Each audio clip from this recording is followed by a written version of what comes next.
हाय, hello, नमस्ते. Plan नसलेला weekend नेहमीच best असतो. संडे म्हणजे टेन्शन फ्री ड्युटी. घरातली कामं बाजूला ठेवून बस पकडली आणि थेट बीचवर धिंगाणा घालण्यासाठी निघालो. आणि हो, बसच्या खिडकीतून बाहेरचे हिरवेगार रस्ते, निसर्ग बघण्याची मजा काही वेगळीच असते ना. माझ्या रागाला पण खिडकीतून बाहेर बघायला खूप जास्त आवडतं. तो खूप खुश होतो. बसचा सफर संपला. फायनली आम्ही पोचलो बीचवर. वाव! इथे आल्यावर ना एकदमच भारी वाटलं. पण तुम्हाला खरं सांगू का? 2 मिनिटासाठी मला असं वाटलं की मी इंडियामध्येच आहे.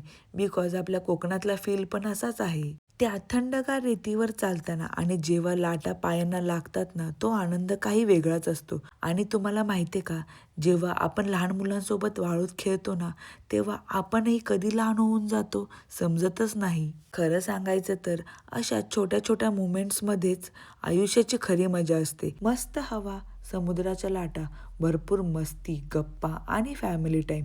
काही फॅन्सी प्लॅन नव्हता, पण दिवस मात्र एकदम परफेक्ट होता. कारण शेवटी जागा कोणतीही असो, आपली माणसं सोबत असतील ना, तर प्रत्येक दिवस हा स्पेशल असतो. माझ्या राघवने पण खूप जास्त मस्ती केली. मनसोक्त तो बीचवर खेळला. आणि हो, सगळी मस्ती करून झाल्यानंतर 1 कप गरमागरम कॉफी सोडून मी मस्त सॉफ्टी खाल्ली. वॉव!